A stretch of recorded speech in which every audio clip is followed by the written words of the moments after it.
পৃথিবীর এমন কোনো দেশ নেই যেখানে আপনারা যে হিন্দু মানুষেরা ঘরে ঘরে তুলসী পূজা করেন, পৃথিবীর এমন কোনো দেশ নেই যেখানে তুলসী পূজা হচ্ছে না, যেই দেশেতে রাধা গোবিন্দের পূজা হচ্ছে না।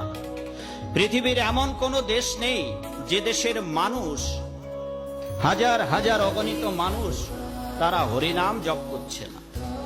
পৃথিবীর কোন দেশের মানুষ, কোন দেশের কৃষ্ণ ভক্তকে আপনারা দেখতে চান, সেই দেশের শ্বাস দিয়ে আপনারা কৃষ্ণাঙ্গ, শ্বেতাঙ্গ, কালো দেহওয়ালা, সাদা দেহওয়ালা, কোকড়ানো চুলওয়ালা, লম্বা চুলওয়ালা কোন ধরনের সাধু দেখতে চান সারা বিশ্ব পরিমণ্ডলে?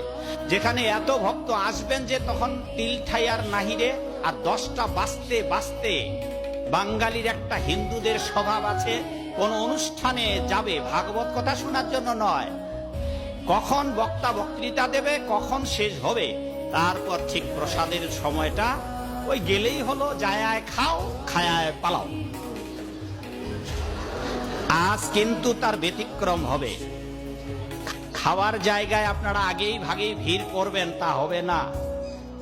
আগে আপনারা, আপনাদের দুটো কান আছে সবার, আর যদি আপনাদের খুলনা শহরে যখন ঢুকছিলাম, একটা সাইনবোর্ডে একটা জায়গার নাম দেখতেছি বয়রা।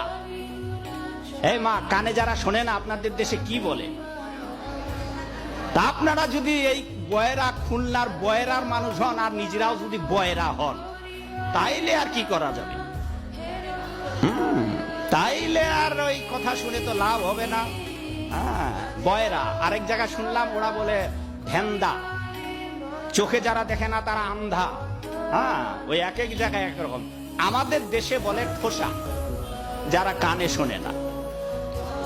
তো যাকে আজ থেকে হাজার হাজার বছর পূর্বে, এখানে এটা চৈতন্য ভাগবত, এই অনুষ্ঠানের আয়োজন ভাগবত বা গীতা, বেদ, বেদান্ত।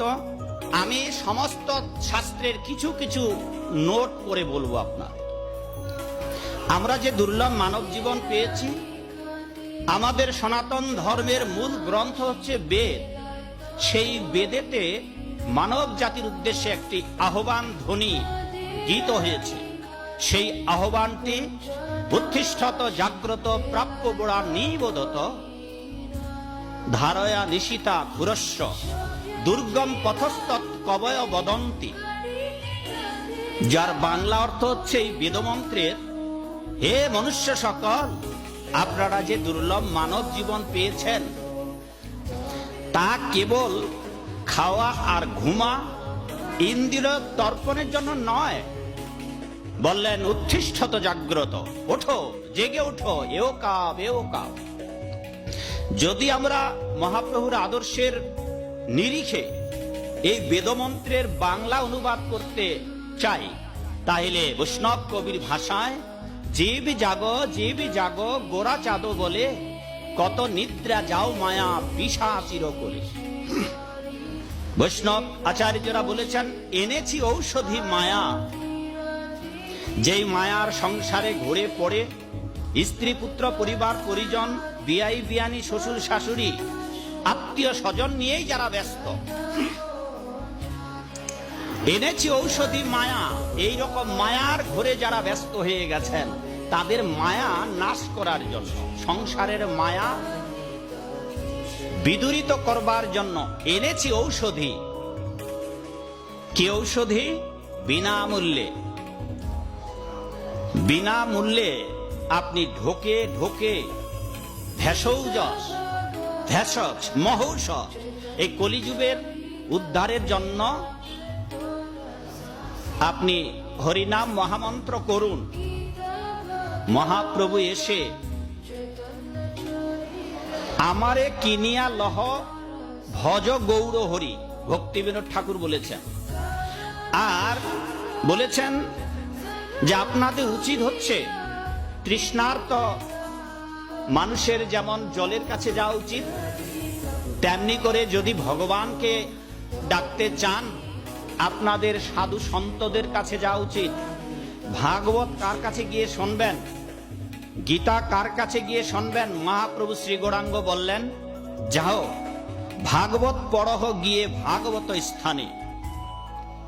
যার তার কাছে গেলে ভাগবত বিষয়ে জানা যাবে না। যদি দধি প্রয়োজন হয় তবে কি আপনারা আপনাদের এলাকার কামারের বাড়িতে বায়না দেবেন? কিরে মা, দধিওয়ালার কাছে, ঘোষের কাছে? হ্যাঁ, তেমনি করে যদি আপনারা ভগবানের কথা শুনতে চান তাহলে কেবল কেবল ভগবান কৃষ্ণের যারা ভক্ত তাদের কাছেই আপনাদের যেতে হবে। সেই জন্যে ভাগবত পড়হ গিয়ে ভাগবত স্থানে।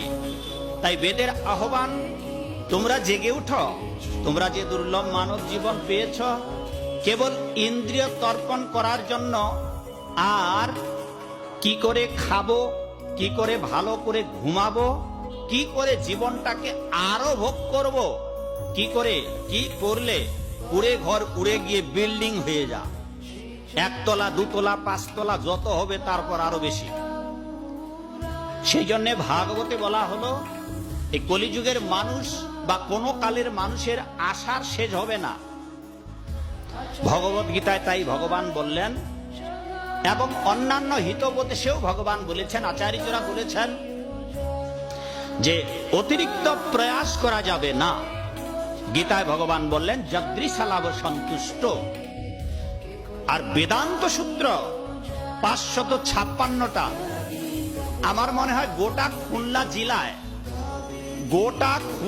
জেলাতে 5টা সূত্র বলতে পারবে কিনা সমস্ত হিন্দু মানুষেরা। এখানে কেউ আছেন বাবা 556টা বেদান্ত সূত্র, এখানে কেউ আছেন যিনি 5টা সূত্র বলতে পারবেন? নামও হয়তো শুনেন নাই বেদান্ত সূত্র কারে বলে। বেদেই চোখে দেখি নাই, বেদেরও নিগূঢ় রহস্য বেদান্ত সূত্র। আর ভাগবত সবকিছু দলিত মথিত নবনীত সুধা স্বরূপ স্বাদ বিনিন্দন, মথিলেন সুখে খাইলেন পরীক্ষিত। ভাগবত বেদ দধি, ভাগবত নবনীত, মথিলেন সুখে খাইলেন পরীক্ষিত। আচ্ছা মা, দুধ বেশি সুস্বাদু নাকি দুধকে জ্বালিয়ে জ্বালিয়ে জ্বালিয়ে জ্বালিয়ে 1 মণ দুধের যদি এতটুকু করা হয়, কি বলা হয় এটাকে? ক্ষীর। কোনটা বেশি স্বাদ করবে? তাইলে 1 মণ দুধের যদি 2-3 কেজি ক্ষীর হয়, কতগুলো হবে মা 1 মণ দুধের ক্ষীর? এরকম ধরুন উদাহরণস্বরূপ 5 কেজি। এই তো মা হিসাব চলে আসছে, ঘোষের বেটি। 1 মণ দুধের 5 কেজি ক্ষীর। এইবার দুধকে মথিত করে করে মন্থন করে জাল দিতে দিতে জলীয় বাষ্প উড়ে গিয়ে যে সার বস্তু, তেমনি করে সমস্ত পুরাণাদি শাস্ত্র দলিত মথিত করে নবনীত সুধাস্বরূপ এই ভাগবত। কলিযুগে অর্থাৎ দাপর যুগের শেষ কালে ভগবান কৃষ্ণ এই জগৎ থেকে চলে গেলেন। বৃন্দাবন লীলা, মাথুর লীলা, দ্বারকা লীলা সাঙ্গ করে এই জগৎ থেকে বিদায় নিলেন। আর পরীক্ষিত মহারাজের রাজত্বকাল শুরু হল। পরীক্ষিত মহারাজের রাজত্বকালে তিনি আইন করে দিলেন, আমার এই রাজত্বকালে 4টি অবৈধ কর্ম কেউ করতে পারবে না। কি কি? এবং এই বিশেষ করে আগত কলিযুগে কলিজীবের মানুষেরা 4টি কাজ করতে পারবে না। যদি কেউ করে তো ভাগবতে বলা আছে তাদের কাঁধে কলি নিত্য বিরাজমান থাকবে। আচ্ছা ধরুন যদি কলি আমাদের ঘাড়ে থাকে, মনের ভিতর ঢুকে বসে থাকে, তবে কি আমরা ভগবানের ভক্ত হতে পারবো? তাই কলিকে তাড়াতে হবে। পরীক্ষিত মহারাজের রাজত্বকালে 4টি জায়গায় কলিকে বসবাসের জায়গা দিলেন। আর এই কলিতে যদি আপনারা ভগবানের ভক্ত হতে চান তবে ওই 4টি পাপ কার্য থেকে ধীরে ধীরে আপনাদেরকে বৈকুণ্ঠমুখী হতে হবে। আজকে আপনাদের উদ্দেশ্যে 3 ধরনের টিকিট বিতরণ করা হবে। আপনারা যেটা টিকিট পছন্দ হয় সেই শ্রেণীর টিকিটেই আপনারা নিয়ে যেতে পারবেন। 1 নম্বর, নরকে যাবার টিকিট। যাদের যাদের দরকার আজকের আলোচনায় তারা নিয়ে যাবেন বাড়িতে নরকের টিকিট। ঠিক আছে? আর অনেকের কাছে হয়তো নরকের টিকিট ইতিমধ্যেই আছে। ভাগবতের 5ম স্কন্ধে